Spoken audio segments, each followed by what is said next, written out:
오늘도 식사 맛있게 하셨습니까? 예, 늘 감사드립니다. 예, 늘 맛있으면 점점 당연시 여기게 되는데, 예, 늘 감사의 마음을 우리 여집사님들, 권사님들께 표하시는 우리 모두가 되었으면 좋겠습니다. 오늘도 웨스트민스터 신앙 고백서 교회 건설과 복음화를 꿈꾸는 마음으로 우리 함께 말씀을 배우도록 하겠습니다. 우리는 지금 효과적인 부르심, 제10장 효과적인 부르심의 내용에 대해서 배우는 중입니다. 그러니까 우리의 구원의 시작은 사실상 하나님의 그 예정, 오래전에 그 시작된 하나님의 예정이라고 할 수 있지만 현재적 시점에서 보았을 때, 현재의 관점에서 시점에서 볼 때 우리에게 가장 먼저 일어나는 그 구원의 일이 무엇이냐 하면 하나님의 부르심입니다.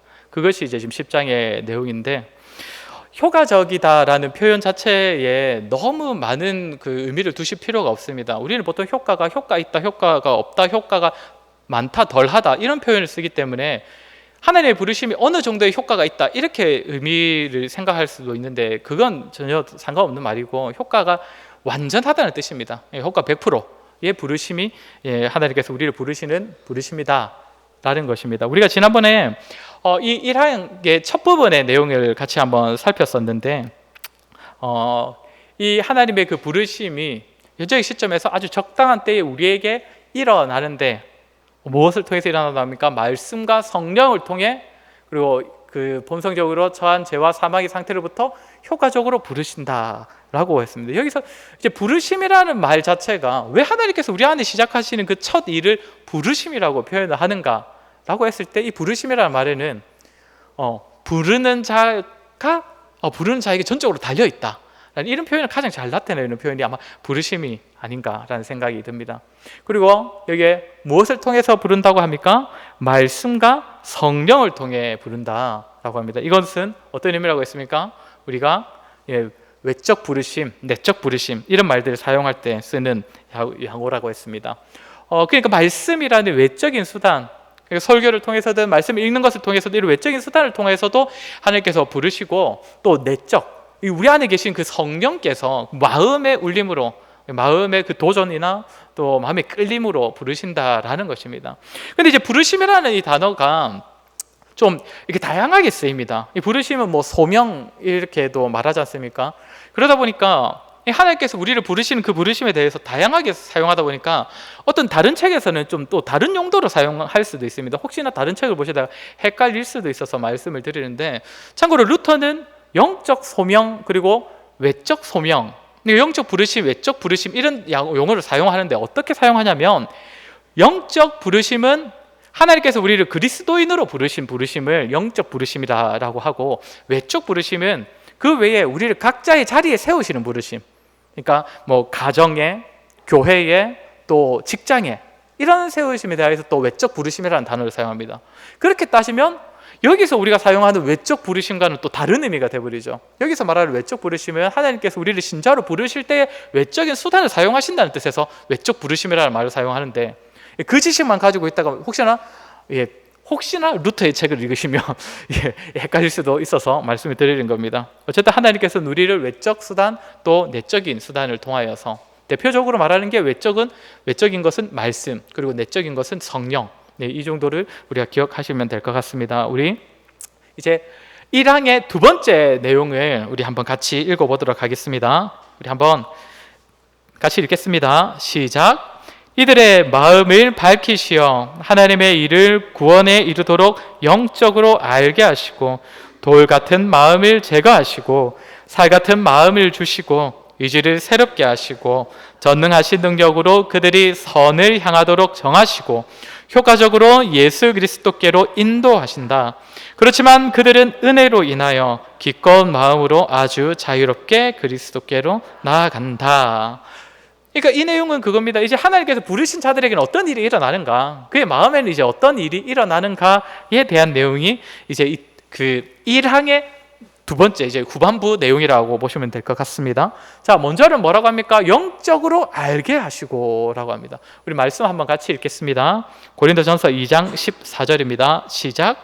육에 속한 사람은 하나님의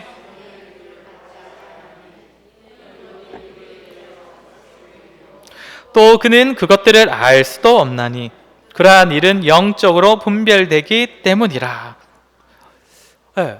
하나님께서 부르신 자에게는 무엇이 시작되냐면 영적으로 분별되는 거. 영적인 분별력이 생기기 시작한다는 것입니다. 이전에 살 때는 좋아 보이던 것이 부르심을 받고 나면 안 좋아 보이기도 하고, 이전에는 전혀 관심도 없던 일들이 이제는 관심 막 이제 생기기 시작하는 겁니다. 하나님께서 부르신 자들에게는 바로 이런 일들, 그러니까 가치관의 전환, 이 새로운 관점이 생긴다는 것입니다. 이 부르심을 받았다고 말로는 그렇게 하나님께서 부르신 자야라고 믿는다라고 해놓고는 전혀 가치관의 새로워짐, 그러니까 이전의 삶과 지금의 삶이 뭐 부딪혀서 막 갈등이 일어나긴 하더라도 어쨌든 새로운 가치관의 전환이 일어나야 되는데 전혀 이런 게 달라지지 않는다면 그 부르심은 한 번쯤은 다시 한번 고민해 봐야 되겠죠. 하나님의 부르심을 반드시 그 사람 안에 영적인 분별력을 시작하신다는 겁니다. 그리고 또 뭐라고 합니까? 돌 같은 마음을 제거하시고 살 같은 마음을 주시고. 믿는 자에게 하나님께서 주시는 마음이 어떤 마음이냐? 그러니까 착한 마음이 아닙니다. 그냥 착한 마음 정도가, 여기서 말하는 건 무엇입니까? 돌 같은 마음을 제거하시고 이제 살 같은 부드러운 마음을 주신다. 그냥 착한 마음을 의미하는 게 아니라 여기서 말하는 것은 부드러워서, 단단하지 않고 부드러워서 특별히 하나님의 말씀이 전해질 때에 그 말씀 앞에 아주 유연하게 반응하게 된다, 이 의미입니다. 이 의미. 지금 우리가 보는 성경이 개역 개정이고 개역 한글 성경, 이 앞에 그 번역본이었을 때 성경에는 이제 강팍하다라는 단어가 있었습니다. 강팍하다. 그것은 직역을 하면 강하다, 단단하다, 이런 의미입니다. 그 단어가 혹시 누구한테 좀 자주 쓰였는지 기억나십니까? 예, 바로입니다. 바로.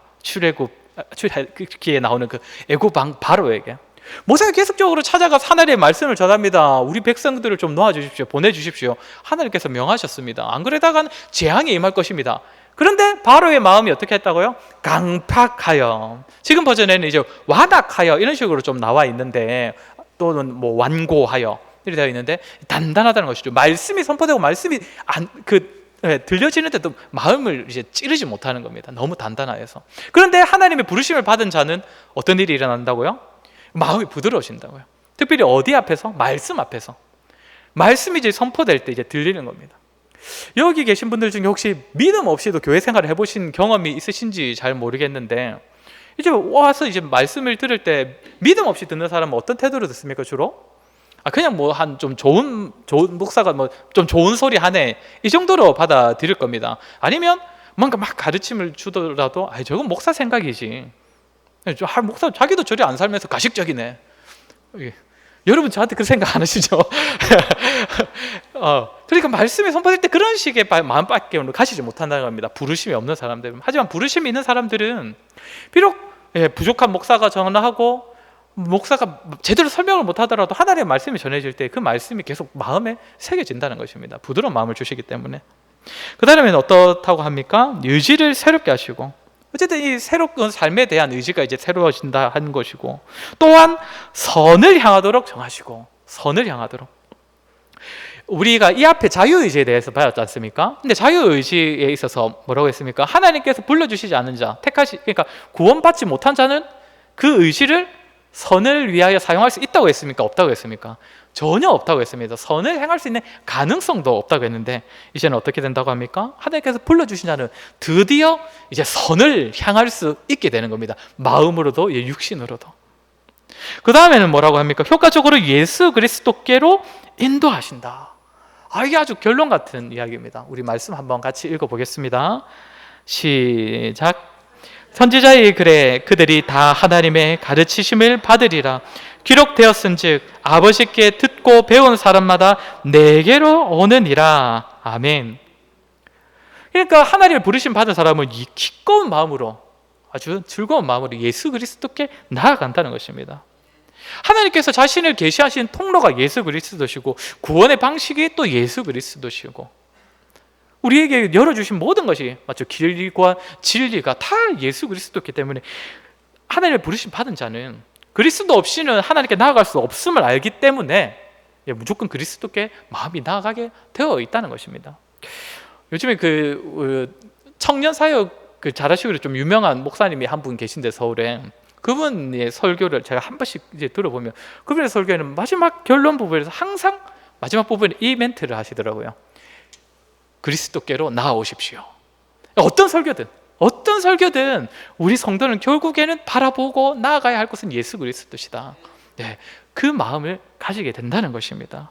그래서 예수님께 이제 하나님의 부르심을 받은 자는 예수 그리스도께 나아갈 뿐만 아니라 예수 그리스도께서 사신 삶을 따라 살려고 하는 마음이 생기기 시작하는 거죠. 예수님의 그 아주 좋은 모습만이 아니라 작고 초라한 힘없는 그런 예수님의 모습도 전혀 마다하지 않고 기꺼이 그 길을 따라가는, 복음과 함께 고난받기를 즐거워하는 그런 삶을 살아가게 된다는 것입니다. 자, 다음은 이제 2항에 대한 내용을 한번 같이 읽어보도록 하겠습니다. 시작. 이 효과적인 부르심은 결코 사람 속에 미리 보여진 어떤 선행이 아니라 오직 하나님의 값없고 특별한 은혜에서 나온다.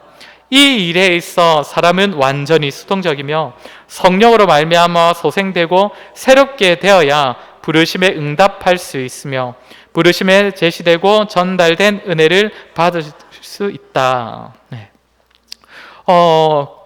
그러니까 우리 이 하나님께서 처음 우리 안에 이 일을 시작하시는 이 부르심도 철저히 하나님의 은혜라는 것입니다. 사람에게서 결코 시작될 수 없다는 것입니다. 디모데후서 1장 9절 함께 읽겠습니다. 하나님이 우리를 구원하사 거룩하신 소명으로 부르심은 우리의 행위대로 하심이 아니요 오직 자기의 뜻과 은혜대로 하심이라. 우리의 부르심은 오직 은혜대로 하십니다. 그러니까 우리가 절대 시작할 수 없다는 겁니다. 사람이 다른 사람에게 나 이름 한번 불러줘 이런 식으로 우리가 하나님의 부르심을 청할 수가 없다는 것이죠. 그리고 이 일에 있어서는 사람은 전적으로 수동적일 수밖에 없다고 합니다. 자, 우리 한번 또 말씀을 한번 같이 읽겠습니다. 로마서 8장 7절입니다. 시작. 육신의 생각은 하나님과 원수가 되나니 굴복하지 아니할 뿐 아니라 할 수도 없음이라. 아멘. 그러니까 하나님의 부르심을 받기 전, 그러니까 영적인 그 소명을 받지 못한 모든 사람은, 그러니까 육신의 생각만으로 살아갈 수밖에 없는 그 사람은 하나님의 그 법에 절대 응답할 수가 없다는 겁니다. 그런 마음 자체가 애초에 안 들어진다는 것이죠. 간혹 세상 사람들 중에서 그런 말 하는 사람 있지 않습니까? 나도 한번 교회 다녀보고 싶다. 근데 그게 교회를 한번 다녀보고 싶다는 그 마음에 그 있는 그 속내가 무엇입니까? 물론 이제 그렇게 와가지고도 이제 구원받는 사람들이 많이 있지만 처음 나가고 싶은 것은 구원 때문이 아닙니다. 대부분 하나님만이 나에게 구원을 주실 수 있다, 그래야 나도 천국 갈 수 있다, 이 믿음 때문에 갑자기 부신자가 나도 교회 다니고 싶다 이런 생각 잘 안 합니다. 그냥 성도들 보니까 참 저 모임 좋아 보이고 나도 저기 가면 좀 저 사람들하고 어울릴 수 있을 것 같고, 또는 또 어떤 사람이 교회 다녀가지고 문제가 해결되는 그런 간증하는 걸 어쩌다 들어가지고 나도 그럼 교회 가면 해결될 수 있는 것이야? 야, 이런 마음으로 나도 교회 다니고 싶다 하지, 절대 불신자가 내가 하나님의 부르심에 응하고 싶다, 나도 구원을 받고 싶다 이런 마음으로 가질 수는 없다는 것입니다. 오직 하나님의 은혜로 외적인 소명, 내적 소명이 있어야 이 일들이 일어날 수 있다는 것입니다. 자, 우리 그러면 이제 3항을 한번 읽어보도록 하겠습니다. 3항, 3항과 4항은 또 좀 지금도 사실상 이슈가 될 수 있는데 그 당시에도 좀 이슈가 될 만한 사람들의 질문거리, 좀 문제거리에 대한 이제 답변입니다. 3항 같이 한번 읽어보겠습니다. 시작. 유아 때 죽은 택함 받은 아이들은 그리스도에 의해 원하시는 때와 장소와 방식을 따라 일하시는 성령으로 말미암아 거듭나고 구원받는다. 이것은 말씀의 사역으로 외적 소명을 받기가 불가능한 모든 선택받은 자들에게도 해당된다. 무엇 때문에 이 구절이 있는지 아시겠죠, 대체요? 그러니까 여기 뭐라고 합니까? 유아 때 죽은 택함 받은 아이들, 이런 아이들은 과연 어떻게 되는 건가? 라는 의문을 가진 사람들이 분명 있었을 것입니다. 이에 대한 답변인 겁니다. 자, 우리 말씀 구절 한번 사도행전 22장 38절 39절 한번 같이 읽겠습니다. 시작. 베드로가 이르되 너희가 회개하여 각각 예수 그리스도의 이름으로 세례를 받고 죄 사함을 받으라. 그래하면 성령의 선물을 받으리니 이 약속은 너희와 너희 자녀와 먼데 사람 곧 주 우리 하나님이 얼마든지 부르시는 자들에게 하신 것이라 하고. 아멘. 무엇으로 부르신다고 합니까? 성령으로, 오직 성령으로. 그래서 결론은 무엇이냐면, 아까 제가 부르심에 대해서 외적 부르심, 내적 부르심 계속 얘기했지 않습니까? 외적 부르심은 말씀으로 대표되고 내적 부르심은 성령이라고 했습니다. 여기서도 보면 이것은 말씀의 사역으로 외적 소명을 받기가 불가능한, 그러니까 외적 소명 받기가 불가능한 일반적인 사고가 조금 힘든 사람들, 유아기일 수도 있고 좀 약간의 장애가 있는 그런 사람들일 수도 있는데, 그럼 그 사람들은 과연 어떻게 구원을 얻는가라고 했을 때 여기서 뭐라고 합니까? 성령으로 말미암아 거듭나고 구원받는다. 이거 제가 지난번에도 한번 잠깐 언급을 했었는데, 외적 소명과 내적 소명이 두 개가 합해져야 구원이 있다, 이 말은 아니라고 했습니다. 사실상 외적 소명보다 내적 소명이 필수라고 했습니다. 외적 소명은 사실상 필수가 아니기도 합니다. 그래서 이제 내적 소명, 그러니까 성령께서 불러주시기만 하면 그 누구도 구원을 받을 수 있다, 이 말입니다. 그러니까 사실 유아에서 죽은 아이라도 정말 성령께서 불러주시는 아이라면 그 아이는 구원을 받을 수 있다는 것이죠. 근데 이런 부분들이 항상 논란을 낳습니다. 여러 궁금증을 낳습니다. 우리나라에도 이와 비슷한 항상 그 의문거리가 있어 왔는데, 어떤 겁니까? 이순신 장군이랑 세종대왕은 천국 갑니까? 지옥 갑니까? 라는 이런 내용 아닙니까? 그 내용에 대해서 항상 전 어렸을 때 들은 답이 나중에 들은 답이 막 답이 계속 달랐던 것 같아요. 근데 자, 이 관점으로 그럼 보았을 때도 한번 생각을 해보겠습니다. 일반적인 사고하지 못하는 사람도 성령으로 구원을 받을 수 있다라고 했습니다. 그러면 세종대왕이나 이순신 장군도 성령만으로 구원을 받을 수 있는 걸까요? 아닐까요? 그렇게만 따지면 사실상 그러면 이순신 장군도 세종대왕도 구원을 받을 수 있다라고 또 말을 할 수 있을 것입니다. 왜냐하면 외적 소명이 필수가 아니라 내적 소명이 필수라고 했으니까. 그런데 우리가 이렇게 또 쉽게 말을 할 수가 없는 이유는 일반적인 사고를 할 수 있는 사람들이었고, 그 사람들은 게다가 성경을 보았을 때 그런 경우는 없다는 것입니다. 절대 그렇게 상식에 어긋날 정도로 막 하나님을 전혀 알지도 못하고 부르지도 않았던 그런 사람에게 너는 내가 택했으니까 그냥 데리고 가줄게, 이런 식으로 하나님께서 구원을 이루신 경우는 없다는 것이죠. 그래서 그걸 가지고 그 사람들도 구원을 받을 수 있어, 왜? 성령만 있으면 되니까, 이런 식으로 함부로 말할 수는 없다는 것입니다. 그렇기 때문에 혹시 우리가 혹시나 이순신 장군, 세종대왕이 떠오르면 그들이 구원받고 못 받고를 떠나서 그렇게 인간적으로 봤을 때 많은 공로를 세우고 착한 일을 많이 한 사람도 하나님이 불러주지 않으셨는데, 감히 우리 같은 사람은 하나님께서 불러주시니 얼마나 감사한가. 그냥 그런 얘기 들으실 때도 그냥 은혜의 메시지로 받아들이시기 바랍니다. 이제 마지막으로 그러니까 우리 10장의 마지막 4항 부분입니다. 우리 한번 같이 읽도록 하겠습니다. 시작. 말씀의 사역을 통해 부르심을 받고 성령의 일반적인 활동을 경험한 자들이라도 택함을 받지 않았다면 그들은 결코 그리스도께 따라서 구원받을 수 없다. 하물며 기독교 신앙을 고백하지 않은 이들은 어떤 방법을 쓴다 하더라도 자신의 삶을 본성의 빛과 자기들이 고백하는 종교의 법을 따라 성실하게 꾸려나간다 하더라도 구원받지 못한다. 이들이 구원받을 수 있다고 단언하고 주장하는 것은 매우 악하고 가증스러운 일이다. 여기서는 또 어떤 논란에 대한 답이 있는 거겠습니까? 교회 잘 다니다가 갑자기 안 다니게 된 사람은 이건 어떻게 된 겁니까? 라는 질문인 겁니다.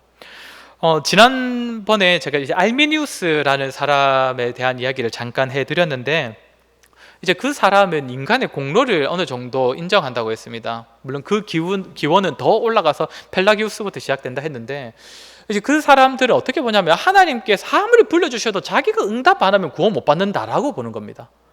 그 사람들 입장에서는 그럼 이 말이 이해가 안 되겠죠. 맞죠? 그 사람들 입장에서는 교회 잘 다니다가 교회를 갑자기 떠나버리는 사람들은 그 사람들 입장에서 어떤 사람입니까? 처음에는 하나님의 부르심을 열심히 응답했다가 자기 의지로 응답했다가 아휴 나 이제 거절할래, 아유 나 너무 벅차서 저길 못 갈 것 같아 하면서 자기 의지로 거절한 사람들이 되는 겁니다. 그런데 우리 웨스트민스터 신앙고백서가 가르치는 이 성경적 가르침은 무엇이냐면, 여기에 보면 조금 헷갈릴 수는 있습니다. 말씀의 사역을 통해 부르심을 받고 성령의 일반적인 활동을 경험한 자들이라도 택함을 받지 않았다며. 그러면 이 말씀도 이래 보이죠. 아니 말씀으로도 그럼 얼마든지 은혜 받았고 또 성령의 일반적인 활동 그 경험했으니까 그 사람은 진짜 그러면 자기 의지로 나름대로 나아왔다가 나중에는 거부한 거 아닌가? 말씀도 한번 같이 읽어보겠습니다. 히브리서 말씀인데 좀 비슷한 느낌을 받을 수도 있습니다. 읽겠습니다. 한번 빛을 받고 하늘의 은사를 맛보고 내세의 능력을 맛보고도 타락한 자들은 다시 새롭게 하여 회개하게 할 수 없나니. 이 구절도 어떻게 보면 하늘의 은사를 맛보고 성령에 참여한 바 되고 말씀과 내세의 능력을 맛보고도 타락한 자들이라니까 이미 부르심을 받은 자가 은혜도 받은 적도 있는데 하나님께서 그렇게 불러주셨는데도 타락한 것처럼 이렇게 보여지게 하는데, 이 내용을 그렇게 볼 수는 없습니다. 쉽게 말하면 교회 공동체 안에 있었던 경험을 말하는 겁니다. 그냥 그 안에 있음으로써 교회 내에 부르신 자들이 믿음 없이 부르심 없이 택함 없이도 이 자리에 얼마든지 앉아 있을 수 있습니다. 그 사람들도 이 안에서 누려지는 좋은 것들을 사실상 덩달아 누릴 수 있습니다.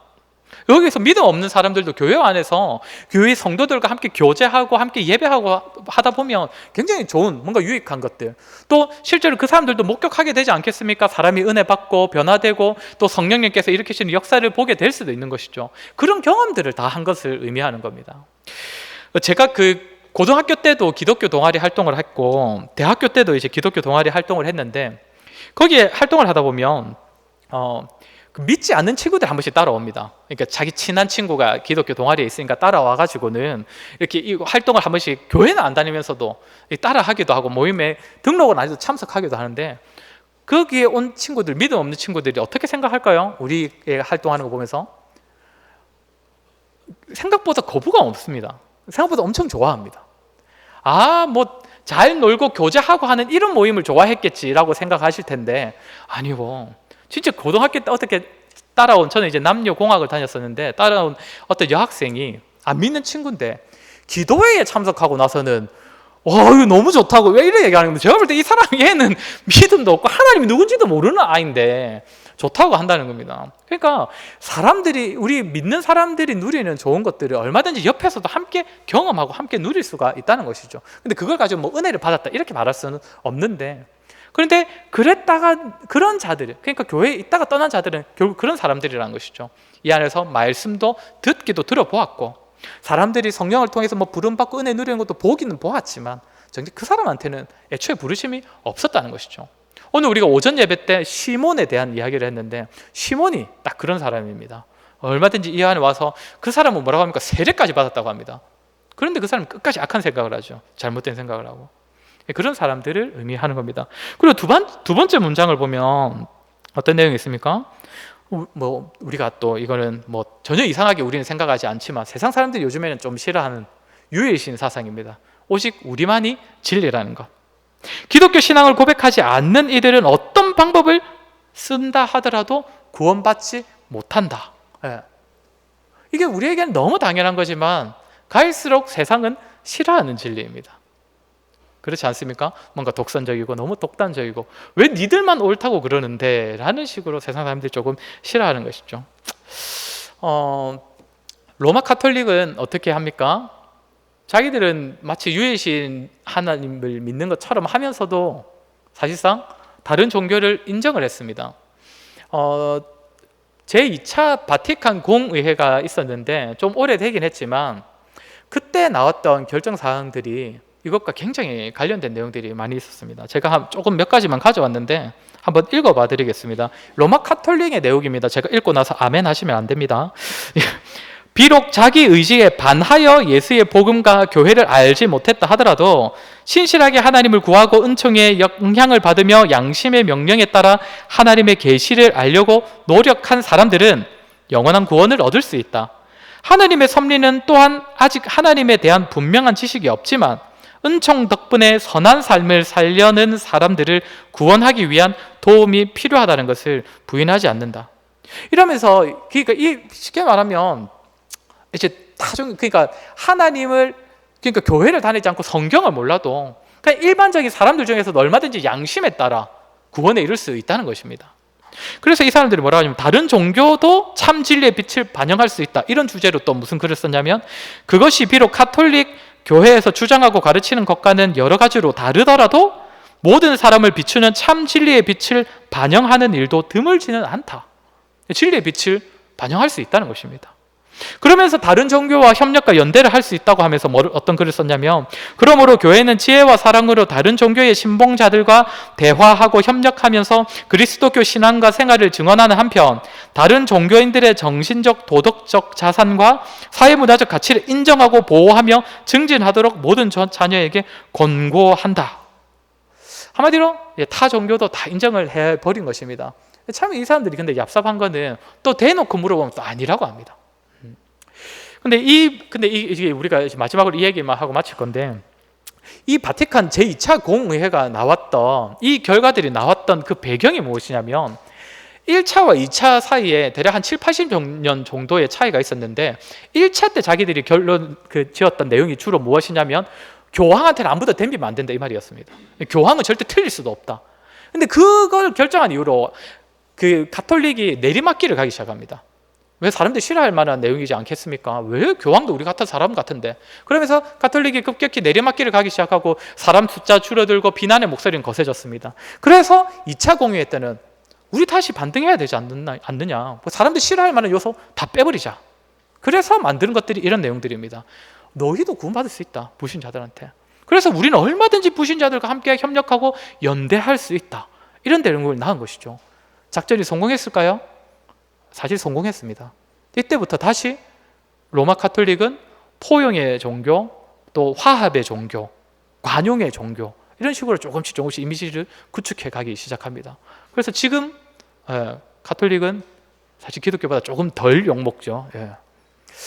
저는 그때의 배경이 조금 이 시대에 우리 기독교와 좀 비슷하지 않나 하는 조금 생각이 들면서 좀 경각심을 가져야 한다 생각을 합니다. 지금 기독교 수적으로 감소하고 있습니다. 비난하는 목소리는요 점점 커지고 있습니다. 교회 안에서도 교계에서도 뭔가 큰일 났다, 맞죠? 이런 경각심을 가져야 한다. 위기의식을 점점 말하기 시작합니다. 그런데 이 상황을 우리가 잘못 보내다 보면 어떻게 결론이 나겠습니까? 잘못하면 로마 카톨릭 같은 결론이 날 수도 있다는 것이죠. 그럼 세상 사람들이 왜 우리를 비난하지? 왜 우리를 싫어하지? 그 요소를 다 빼버리자. 세상 사람들과 잘 지내자 하는 목소리는 우리가 언제든지 받아들여야 하지만 이렇게 우리가 진리까지도 포기해가면서 세상 사람들의 그 목소리를 우리가 잠재우기 위해서 진리까지도 타협을 하자. 절대 그렇게 가서는 안 될 것입니다. 우리가 가지고 있는 것이 진리라는 그 확신을 가지고 살아야 할 것입니다. 우리는 세상을 의식하는 자들이 아니라 하나님 나라를 의식하는 자들입니다. 우리의 본향은 이곳이 아닙니다. 우리 여기 있다가 나중에 천국으로 떠나는 것이 아니라 우리의 소속이 아예 달라졌습니다. 우리는 본향으로 돌아갈 자들입니다. 그렇기 때문에 이 세상을 살면서도 세상을 두려워하는 것이 아니라 저 천국을 더욱 의식하고 바라보면서 그래야 해서 때로는 진리의 위협이 있을 때도 진리를 딱 이렇게 붙잡을 수 있는 저와 여러분 되기를 소원합니다. 우리 시간 함께 찬양하겠습니다. 찬송가